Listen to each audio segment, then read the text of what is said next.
Welcome back to the Culture Blast podcast. I'm your host, Farah Nayeri, and it's a pleasure for me to present another episode of our show, which so many of you are tuning into all over the world. As you know, Culture Blast is a series of deep dive interviews with major personalities from across the world of culture. So far, I've interviewed Emma Thompson, Nile Rodgers, Nan Goldin, Elif Shafak, and Wayne McGregor. And they have been outstanding guests who you should hear if you haven't already.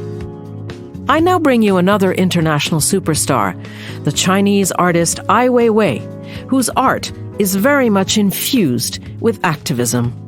Art and activism are also the themes of my new book, Takedown: Art and Power in the Digital Age, which focuses on the overlap between contemporary culture and politics.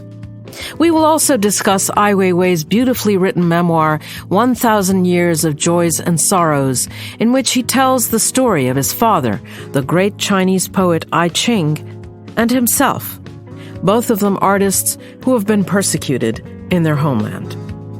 As Ai Weiwei writes at the end of his book, "My past and my present have become disconnected, like the skeleton of a dead animal whose bones have long lost connective tissue, and despite my best efforts, I still find it hard to present the entirety of my experience.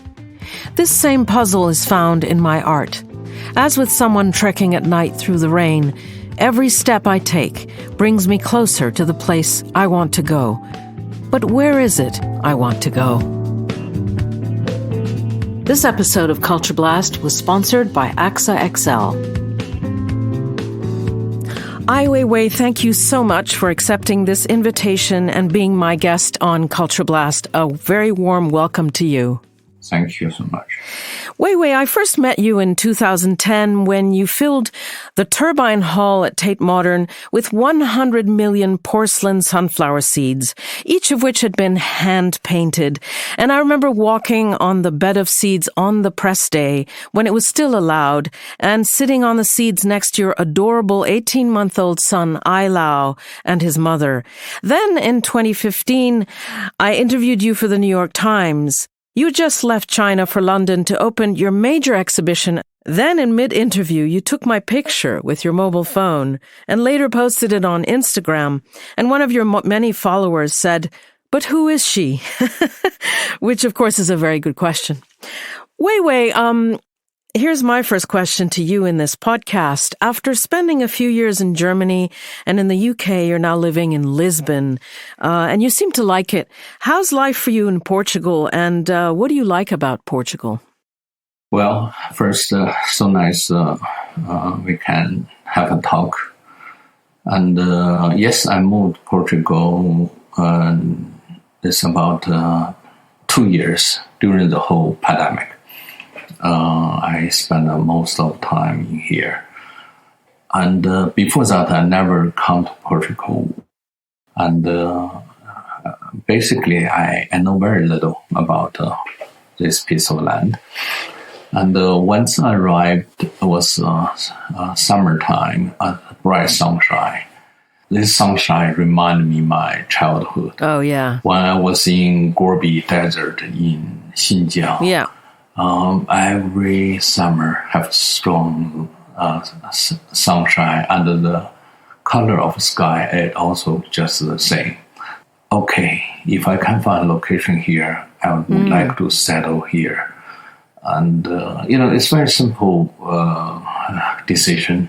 And the first day we found a location. This lady is selling a piece of property. So I went there. I remember it was so hot. I said, yes, I will have it. Since that, I stayed here. Yeah. And my situation later, I would think why I make decisions so quick and so almost like impulsively. Yeah, impulsively or almost like carelessly. Yeah. Only because I have an advantage being a refugee. Yeah. And, you trust your intuition and you don't think more than that. Yeah. So, yeah. Yeah, absolutely. So I guess it is the sunshine that drew you to Portugal, and I'm not surprised, but I presume there are other nice things about Portugal, like maybe the food and the people and the sea. Gradually, I realized people here are much softer, slower, and very kind. I asked the people, many Chinese restaurant owners. I said, why you are settled here? Then they told me here there's less discrimination. They feel comfortable. Yeah, I see.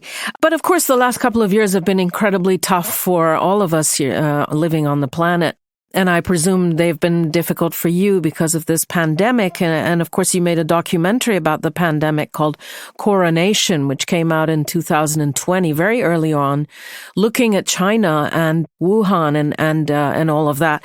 I just wanted you to speak a little bit about the coronavirus epidemic and what you think of it and how you have been in these last 2 years. Yes, but I made my first film about the pandemic is 2003 when SARS just started in China. When I and my brother started to do some early recordings, and we made a film just simply documents what's going on, what is people's life, and how government dealings with it.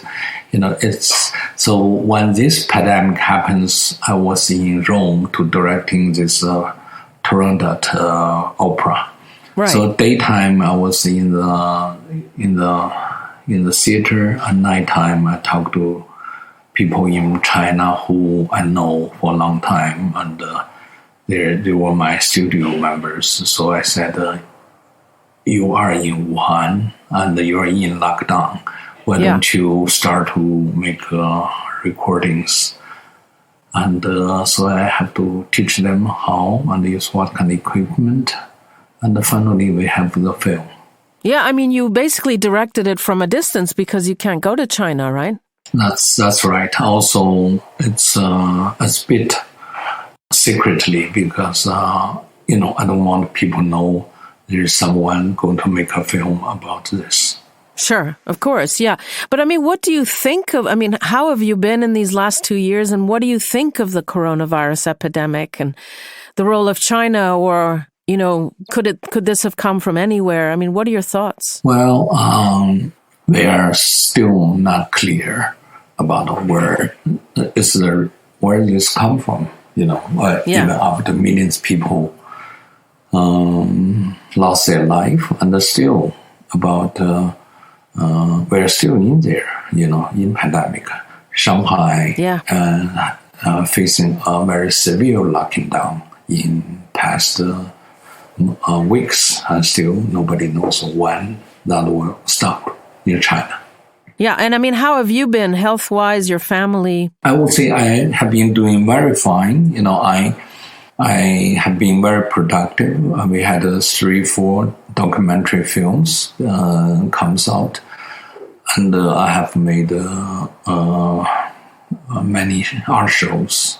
This is a very productive time, and also my new book finally comes out. Yeah, we're about to get to that. But, I was watching some of these documentaries that were made about you in past years, and there were some very touching scenes with your mother who would be sitting there saying, I worry about you, Weiwei. Please stop making so much trouble. Can't you just sit still? And you'd be like, oh, Mom, don't be silly. And, please don't be so over emotional. And so I'm kind of thinking of you now, living outside the country and away from your mom. When was the last time you saw her? How can you see her and your brother and the rest of your family? That was many years ago, but gradually I realized Mom is a mom. She is 90 years old, but she's really willing to talk to me every day. She tells me I'm the only one she worries, and which is true. She is so scared after my arrest, and she realized she can lose me any moment. So I try to comfort her. I try to say, I'm a strong person. I'm in a very safe location, and I take care of myself. So, it's just like that. And, So you're in touch with her every day? almost. Yeah. Fantastic. Let's move on to the subject of your father. I mean, another very important presence in your life. He was, of course, one of the most prominent poets in 20th century China, and yet he was made to do forced labor in northwestern China. And when you and I spoke in 2015 for the New York Times interview, you recalled that for 5 years, this eminent poet was made to clean public toilets. You said they were a mess, you told me. They were fly-infested in summer, they were iced over in winter, and the accumulated waste formed a frozen pagoda, you said, and you kind of turned it you turned it into a joke, but of course it was not a joke at all. How did watching your father serve out his sentence in such tough ways make you the artist that you are? Well, my father studied in Paris in the 1930s, and as a first generation of the revolutionary writer. Yeah. And but punished as anti-revolution, anti-party, and being exiled for 20 years. Yeah. And I was born at the same moment, so I experienced the whole inhuman and mistreatment of such a fine man. And he could die any moment when I was being with him in the Xinjiang re-education camp. Yeah. So that probably teaches me a lot. What did it teach you, do you think? First, it teaches me about this kind of authoritarian society. You know, the society cannot accept different ideas, different opinion, or different even attitude. Tyranny, authoritarianism. Yes. Mm-hmm. And also, it tells me the mass can be so blind and so, there's nothing intellectual about, there's no argument and there's no real comprehension of anything. It just follows the leader's principle and punish somebody who have no crime at all. So those things are very important actually for me to understand. It takes so much pain to understand those things. Yeah, so you understood about authoritarianism, and you also understood about how the masses can blindly follow whatever the people at the top say, even if the person who's being accused, like your father, is completely innocent. Which is true. And also, you also understand at a certain moment in your life, maybe all the time, you're alone. Doesn't matter you're being isolated or you become popular, but in the facts you're alone. You have to be very clear and very conscious and being very responsible for whatever you say and you do. Right. What do you mean by a certain time in your life you're alone? You mean we are always alone, or? I think we are always alone. We are, as a human, we think we are in the crowd, but actually, every soul, every individual is alone, and nobody can really taking care of you, and you also cannot help others that much, and so that is very dark facts, but we have to really admit this is the situation.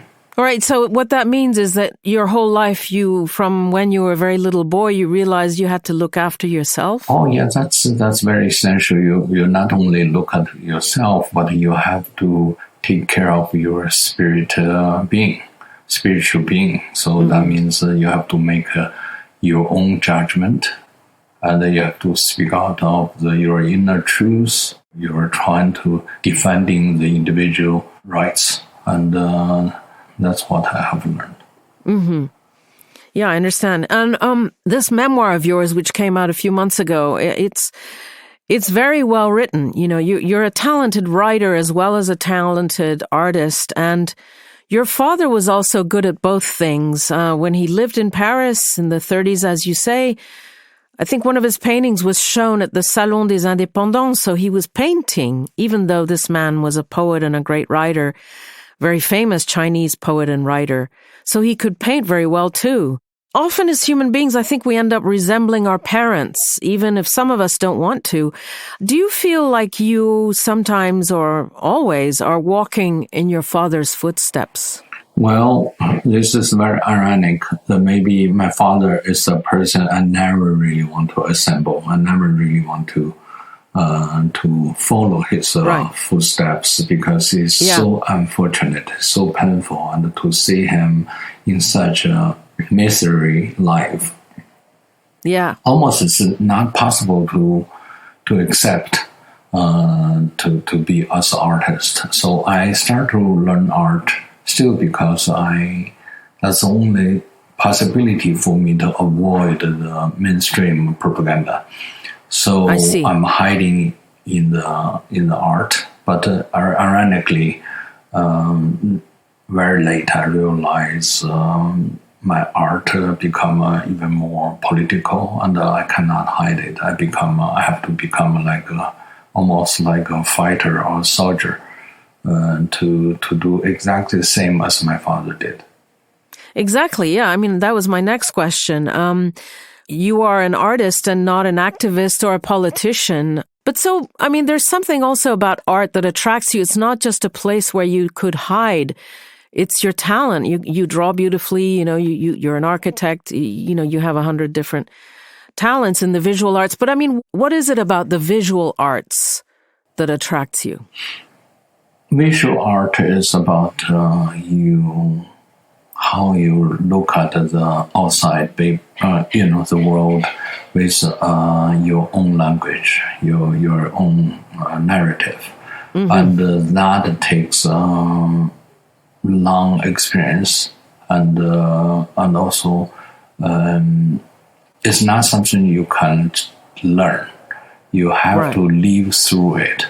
So that's why I said the artist has to be an activist, only because you are living through your art.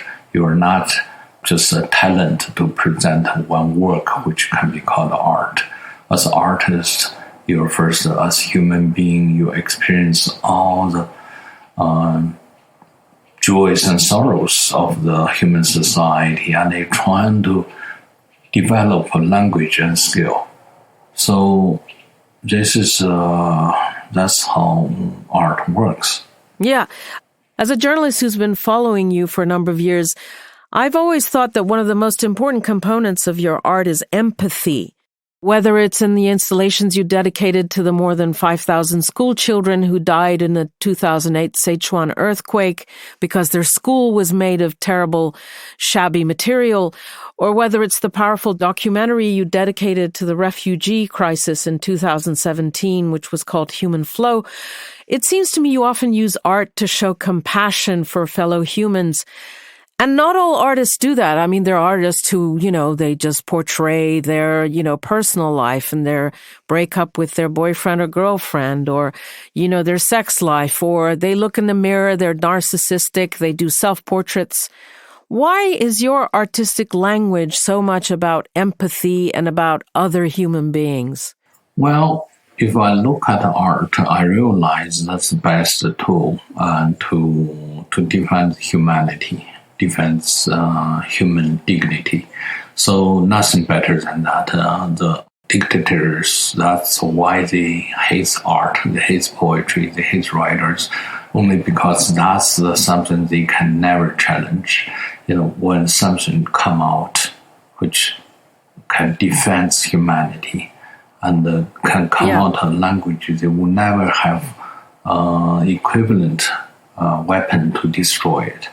So that's gradually I realize I can let my art functioning have the same kind of defending the humanity. There's tyranny, but also there's culture and art, and that is very clear for me. So my art always cares about humanity and human rights and the freedom of speech. Right. But you are also one of the biggest names in contemporary art, which of course has exploded in the past couple of decades. Prices of art have gone through the roof, and your own prices have gone through the roof. And of course, art and art prices put bread on your table. And I just wondered how you feel about being a player in this speculative and capitalistic market that you yourself are describing. And what are your own general feelings about the money you make?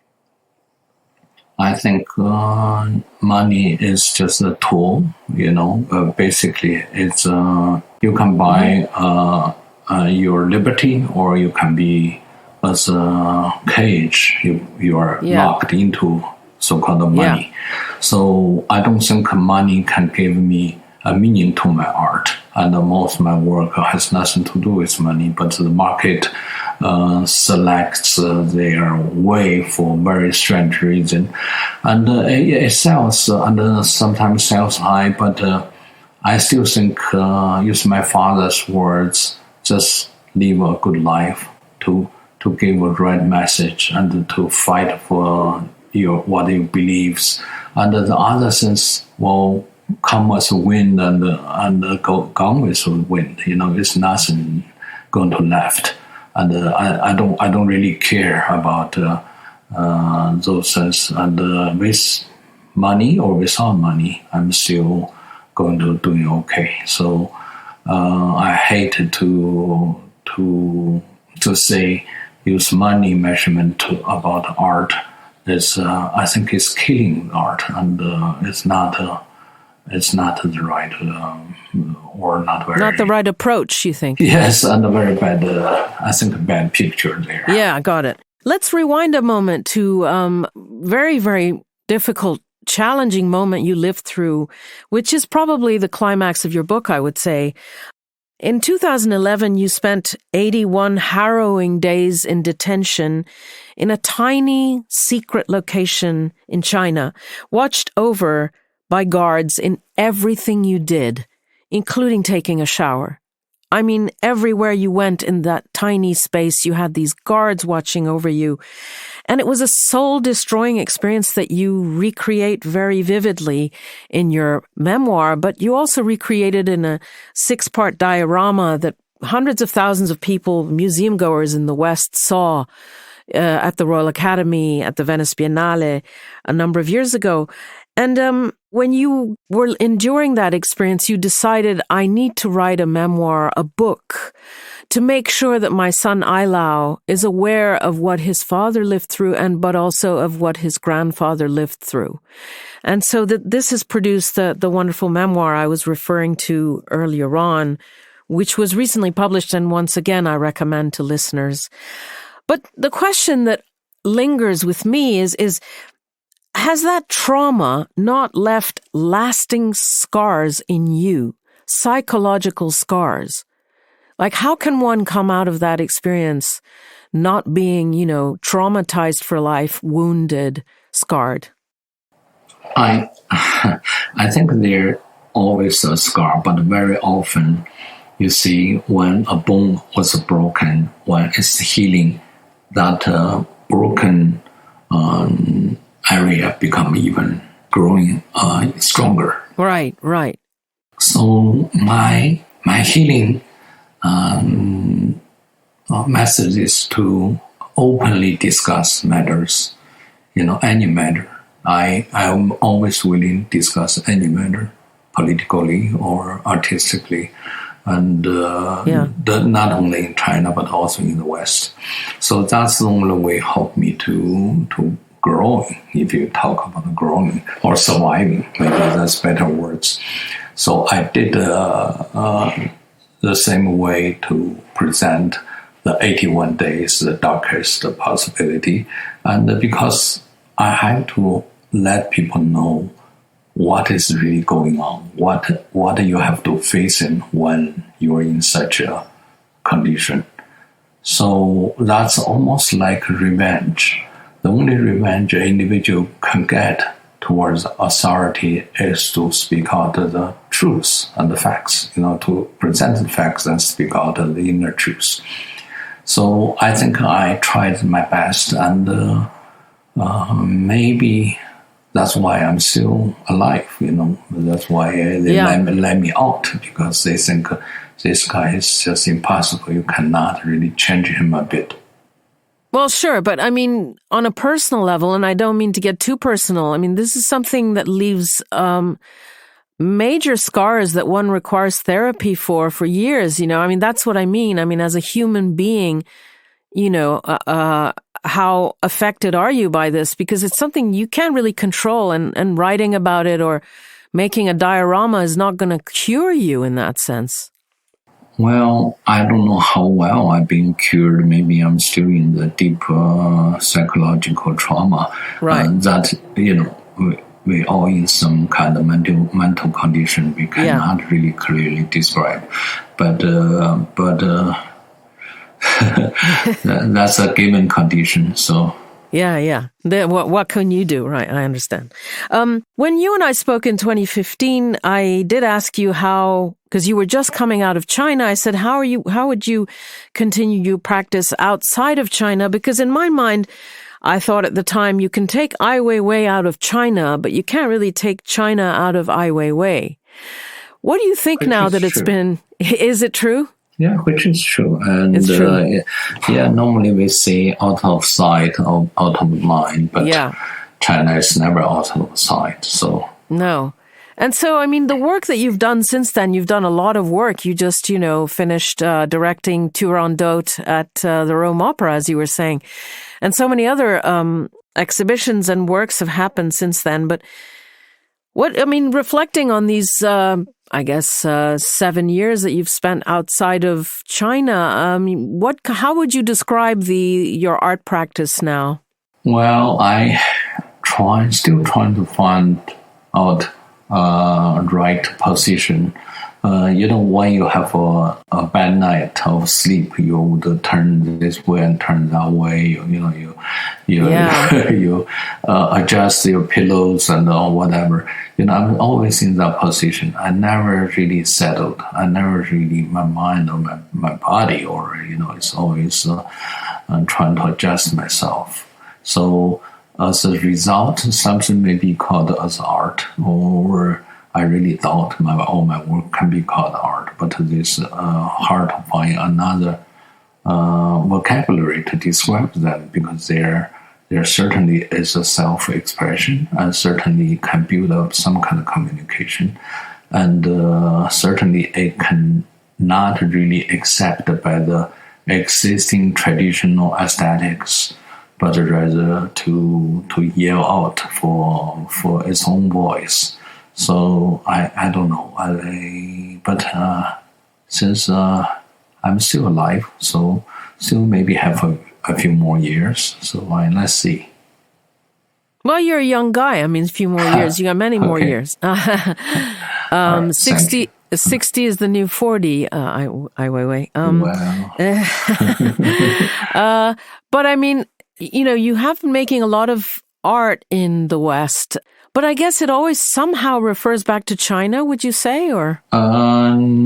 Yes, of course. I think China is for me, China is a problem, right? Because I'm being forced out from the land which I was born. Yes. So that's a major problem personally, but at the same time, I gradually realize how China become China, and how China's position in dealing or in relating to the rest of the world.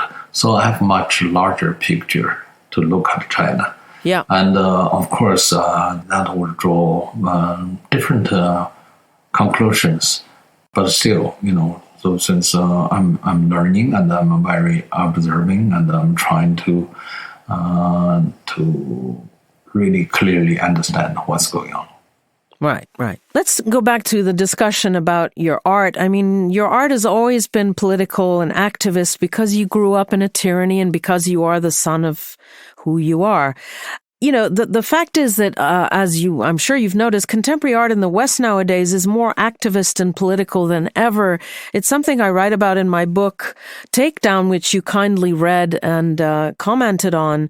It just seems like every museum, gallery, exhibition nowadays feels an obligation to denounce political issues, socio-political issues of gender or race or colonialism or oppression in every way they can. And I just wondered how you saw this trend in the Western art world and whether it made you feel at home, because this activism is something you've always done. Well, I think my activism have a very clear distinction, very distinctive, very different from the so-called general Western museums or culture sectors approach. I think when they talk about gender, race, and the other issues, very often they're not really defending the human rights, but rather to really build a stronger divided society. And that's how they're promoting that, because they think that's so easy to just pretend to be politically correct. Yeah. Let's talk about this young boy who is the love of your life, Ai Lao, who I had the pleasure, as I said, of seeing when he was a year and a half, rolling around on the sunflower seeds at Tate Modern on the very first day you were showing them to the world, and when it was still allowed to go and walk on the seeds. How is Ai Lao, and how is he following in your footsteps and in his grandfather's footsteps? I imagine Ai Lao to be an artistic young boy.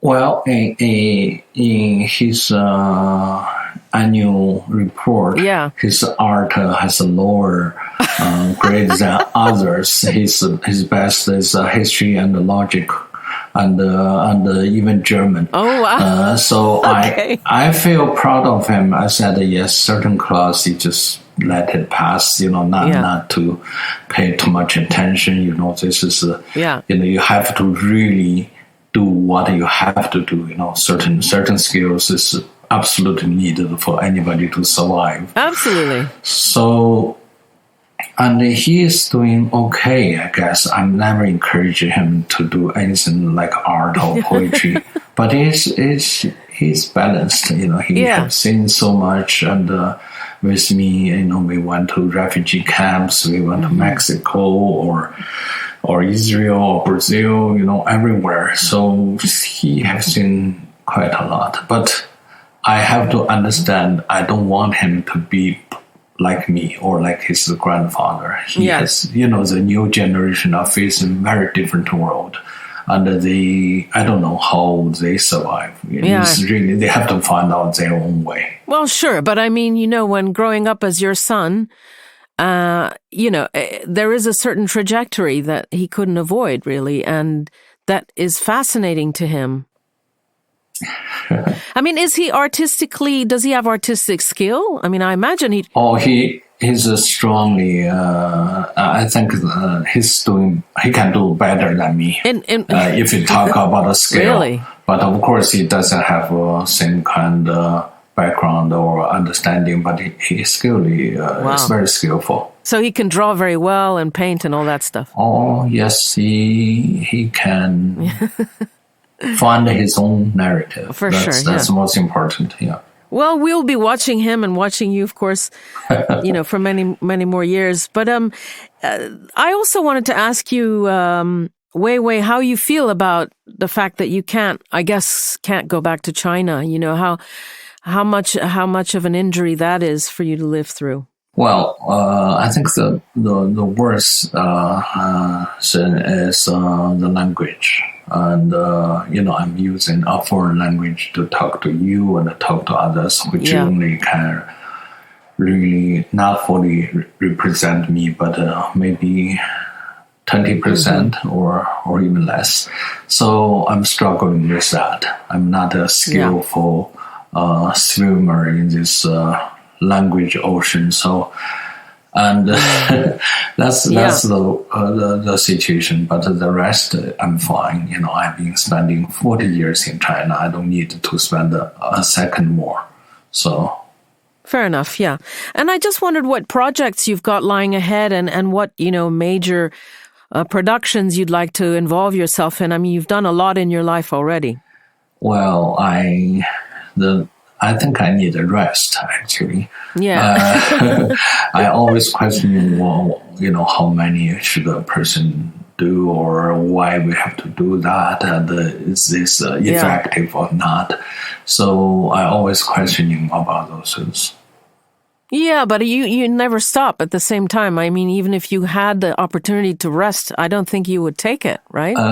Yeah, it depends on how do you interpret what is the rest. Sometimes something gives you joy, you think that is a rest. The best way that's true. to give you mind or some kind of space there. So... Yeah, but I mean, still, what are your next projects? I imagine you've got a few big ones in the pipeline. Every time I try to answer that, my mind is so empty, really, I'm completely empty. I always think, I can walk into any direction. Like the 30 years ago, 40 years ago, I was in New York City. And I would wake up walking into any direction, and I do feel the world doesn't care. And also, it doesn't matter which direction you're walking to. Yeah. I mean, with the pandemic, a lot of us have become more conscious of just how turbulent and unpredictable life is. To me, it feels more unstable, more turbulent, more unpredictable, but maybe it always was unpredictable and turbulent and the rest of us didn't realize it. What do you think? I think the West has been, relatively peaceful and for past 70 years. And that is very long. That's 3 generations of wonderful, peaceful life. Yeah. And enjoy so much financial or material richness. Mm-hmm. But suddenly there's certain things can really questioning that. Right. And put us in a very vulnerable stage. So of course people are panic.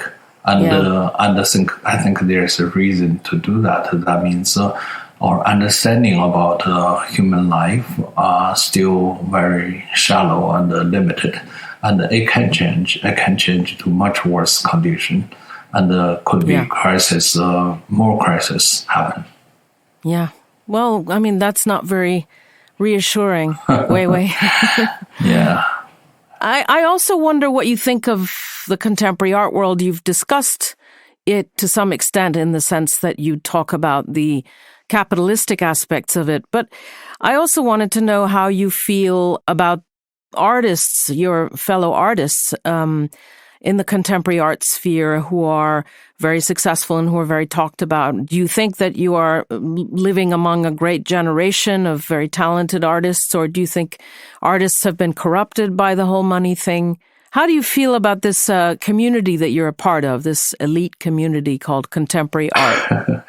It's sad to see there's no such a community as an artist. The artist start as an individual. The best position an artist can be is to protect himself as an individual. I see. So there's only a few artists can do that, and both being as an individual and being successful. Very few, and many of them are being successful, but not as a individual, doesn't provide any nutrition for other artists anymore. It's not interesting at all. Right. Because you think the market has kind of swallowed them up and they're producing work to feed the market? I think people producing work not necessarily just feeding the market, but also they don't know what to do. It's just one type of work they're doing, just like doing some kind of bakery for the shops to sell. Right. So I would say about the soul or human consciousness is a real thing in any society.